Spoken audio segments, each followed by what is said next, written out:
బీఆర్ఎస్లో జీవన్ రెడ్డి చేరిక బీఆర్ఎస్ చీలిక కారణమవడం అనేది ఈరోజు కనిపిస్తున్నది నాకు.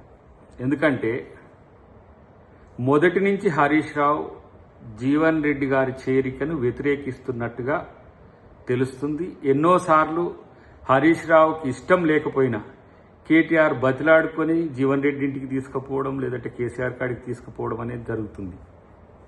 కానీ ఈరోజు జీవన్ రెడ్డి చేరిక రోజు ఎందుకు హరీష్ రావు రహస్యంగా ఢిల్లీకి బీజేపీ నాయకులతో వెళ్ళినట్టుగా ఒక అనుమానం ఉంది. ఈరోజు ఢిల్లీకి వెళ్ళింది దేనికోసం? బీజేపీ పార్టీ నాయకులతో కలిసి వెళ్ళిపోయినట్టుగా చర్చ జరుగుతున్నది. రెండవది, ఆయనకి ఇష్టం లేకున్నప్పటికి కూడా బలవంతంగా జీవన్ రెడ్డి గారిని వీళ్ళు చేర్చుకోవడం, వాళ్లకు ఐరన్ లెగ్గా జీవన్ రెడ్డి కల్పియడం అనేది కేసీఆర్ కేటీఆర్ పట్టించుకోకపోవడం అనేది కూడా ఇదొక కారణంగా చెప్తున్న పరిస్థితి.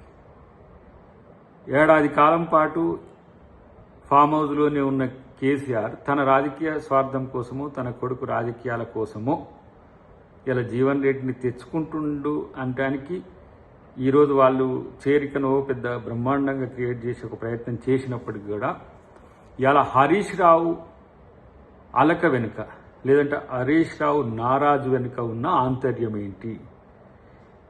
పార్టీ చీలికకే తను ప్రయత్నం చేస్తుండా అనే అనుమానం మాత్రం డెఫినెట్గా ఉంది. బీజేపీ నాయకులతో కలిసి వెళ్ళడం దేనికోసం అనేదానికి మరి బీఆర్ఎస్ శ్రేణులే, లేకపోతే బీఆర్ఎస్ నాయకులే సమాధానం చెప్పాల్సిన అవసరం ఉంది. ఒకవైపు ఏమో కవిత తన ఇంట్లో నుంచి బయటికి వెళ్ళి ఒక కొత్త పార్టీని పెట్టుకొని హరీష్ రావునే టార్గెట్ చేస్తున్నది. ఇంకొక వైపు హరీష్ రావే బీఆర్ఎస్ నుంచి బయటికి వెళ్లాల్సిన పరిస్థితి జీవన్ రెడ్డి ద్వారా వచ్చిందనే ఒక ఫీలింగ్ కనబడుతున్నది.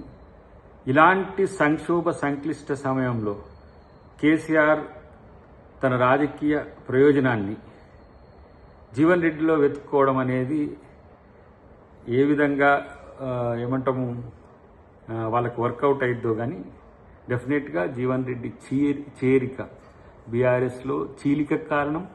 బీఆర్ఎస్లో ముసలానికి మూలం జీవన్ రెడ్డి కావడం అనేది ఎలా మనం ఆలోచించాల్సిన అవసరం. కాబట్టి ఇన్ని సంవత్సరాలు కాంగ్రెస్ పార్టీ యొక్క సేవల్ని తీసుకొని, కాంగ్రెస్ పార్టీ అవకాశాలను తీసుకొని తన రాజకీయ స్వార్థం కోసం జీవన్ రెడ్డి బయటకు వెళ్ళడాన్ని బీఆర్ఎస్ నాయకులు కూడా ఆయన వస్తే ఐరన్ లెగ్ అనుకోవడం అనేది ఒక విచిత్రమైన పరిస్థితి. కాబట్టి ఏది ఏమైనా కాంగ్రెస్ ప్రభుత్వం, కాంగ్రెస్ పార్టీ తెలంగాణ ప్రజల కోసం చేస్తున్న వాటిని చూసి వీళ్ళ కుట్రల్ని ప్రజలే తిప్పికొట్టే ప్రయత్నం చేస్తున్నది నా యొక్క అభిప్రాయం.